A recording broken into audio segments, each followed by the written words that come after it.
किसानों का जो मसला है, किसानों के मसले पर जो पूरे देश में बातचीत चल रही है, उसके नए नए आयाम सामने आते हैं। लेकिन इन सब के बीच जो सबसे बड़ा चेहरा हमारे बीच आया, देश के बीच आया, उनकी जो बातें होती हैं उस पर चर्चाएं होती हैं, क्योंकि उससे एक नई बहस शुरू होती है, एक नई चिंता शुरू होती है। और वो ऐसी चिंताएं होती हैं कि सरकार को इस पर फोकस करना पड़ता है। और सबसे बड़ा आंदोलन देश ने किसानों का देखा है। तो हमारे साथ खास चर्चा के लिए भारतीय किसान यूनियन के प्रवक्ता राकेश टिकैत जी जुड़े हुए हैं। राकेश जी, आपका बहुत स्वागत है एबीपी गंगा पर। और सबसे पहले बातचीत की शुरुआत करेंगे तो 26 जनवरी का जिक्र एक बार फिर से आया, उसी से करेंगे। आपने कहा है कि एक बार फिर से ट्रैक्टर मार्च निकाला जाएगा, इस बार संसद भवन हम जाएंगे, तो क्या वो अब कहाँ से खबरें और क्या चलती है जी, ये नहीं कहा।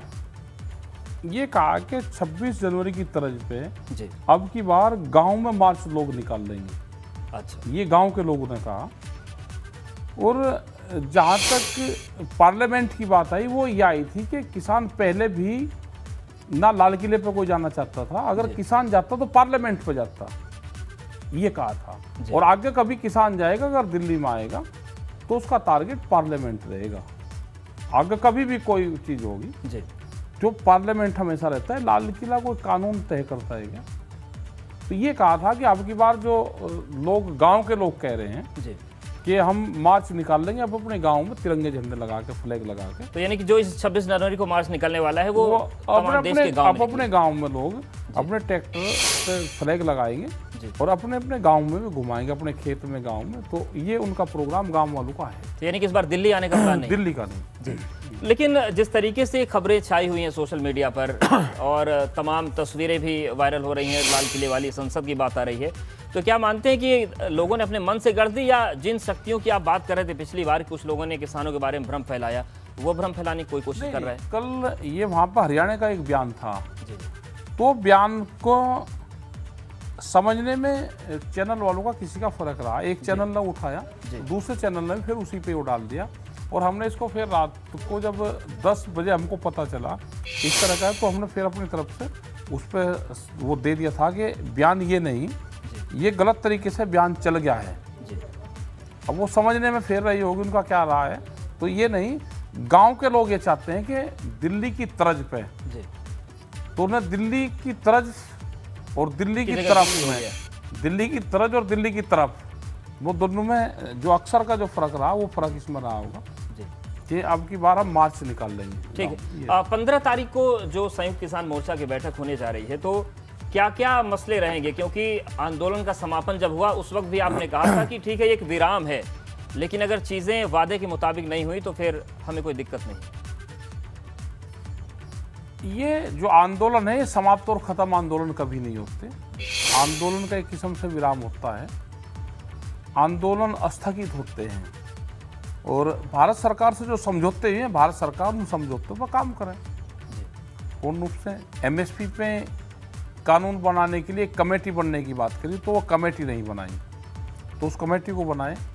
जो लोगों पर पर्चे दर्ज है वो भी एक समझौते में थे, उसको भी वापसी ले, समझौते जो हुए हैं उन पर्चों को वापसी ले ले। तो ये सारी चीज़ें अभी हैं।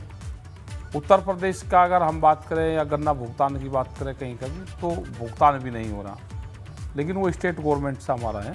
तो हमने कहा था कि हम स्टेट गवर्नमेंट से भी बातचीत करेंगे, और दिल्ली उनको भी बताएं कि आप अपने स्टेट में जो किसानों के मुद्दे हैं उस पर बातचीत शुरू करें। ये जो तमाम मसले राकेश जी हैं, 15 तारीख को जो आपकी बैठक होगी, तो क्या अभी जो वादा हुआ था 9 तारीख को जब आंदोलन स्थगित करने की बात कही गई थी, उस वादे के मुताबिक रफ्तार सरकार के वादों में है कि जो जो कही गई थी चीज़ उसकी तरफ बढ़ रहे हैं, या फिर 15 तारीख को फिर आप लोग कोई फैसला ले सकते हैं या चेतावनी जारी करने की स्थिति आ सकती है? हम 15 तारीख तक क्या सरकार ने किया उसकी बातचीत सामने आ जाएगी। सरकार उससे बातचीत करनी है, नहीं कोई चीज़ हुई तो वो बात आएगी। तो ये सारी चीज़ें 15 तारीख को ही क्लियर रूप से हो पाएगी, क्योंकि अभी 15 तारीख में भी कई दिन है, तो सरकार के पास में भी टाइम है कि वो 15 तारीख तक बताएं। उसके बाद में क्या करना है, कमेटी क्या फैसला लेगी, वो तो कमेटी ही तय करेगी फिर। बिल्कुल, लेकिन जब संयुक्त मोर्चा जुटेगा 15 तारीख को, तो सभी की अपनी अपनी फाइंडिंग होगी, सभी की अपनी अपनी सोच होगी, तो आपको लग रहा है कि उस हिसाब से सरकार उधर बढ़ रही है आगे जो वादे किए गए थे? कुछ जगह तो बढ़ रही। हरियाणा में जैसे पर्चे वापसी की जो बात चली, जी वो शायद कह रहे थे, वहाँ के लोगों से भी बातचीत हुई या सरकार से भी, कि वो काम कर रही है अभी। लखीमपुर मामले की बात करें तो जो चार्जशीट फाइल की गई उसमें आशीष का नाम डाला गया है चार्जशीट में, और ये भी कहा गया है कि ये कॉन्स्पिरेसी थी, साजिशन सब कुछ हुआ था।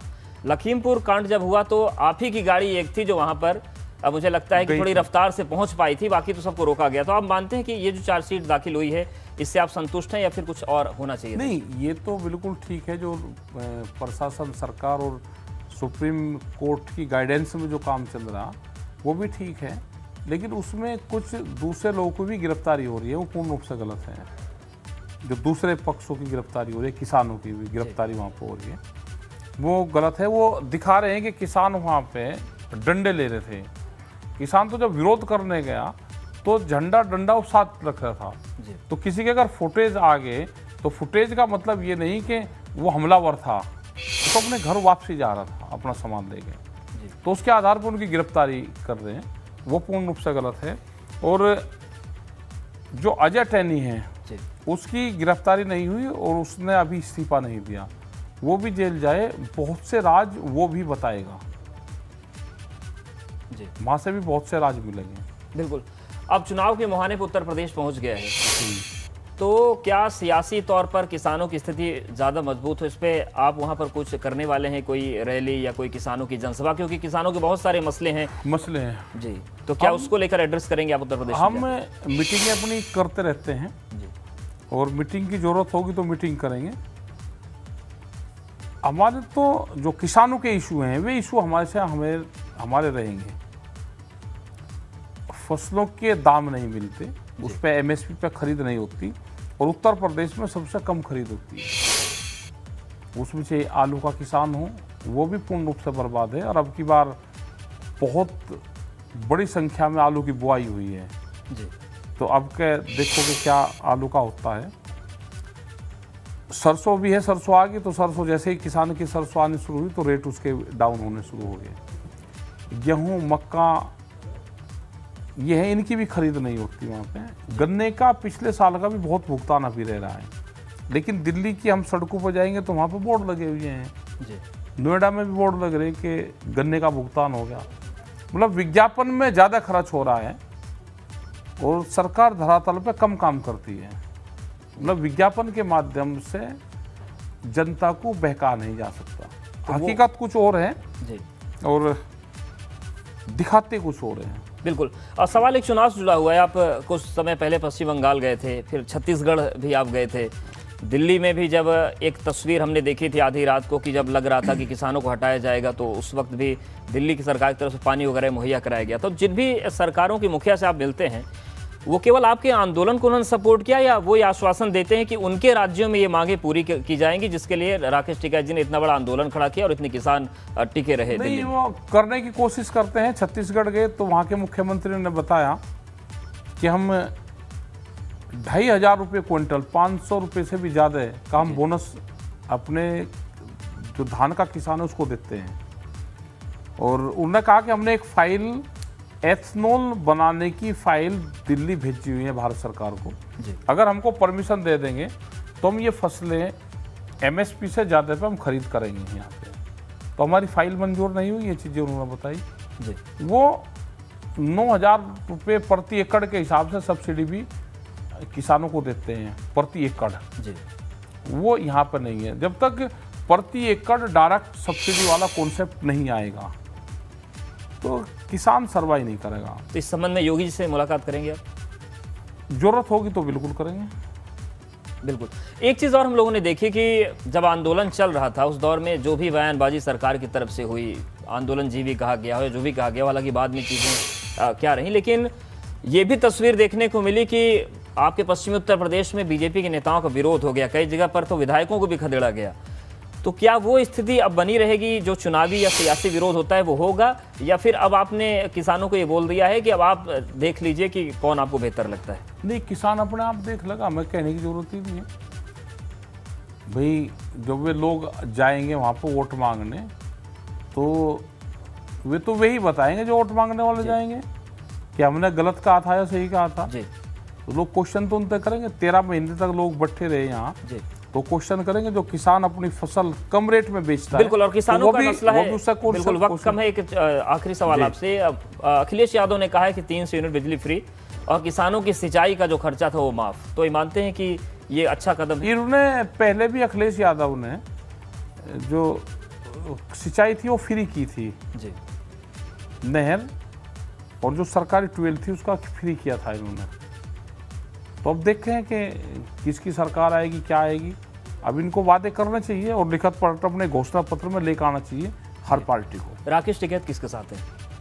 हम किसी के साथ नहीं, हम तो जनता के साथ हैं।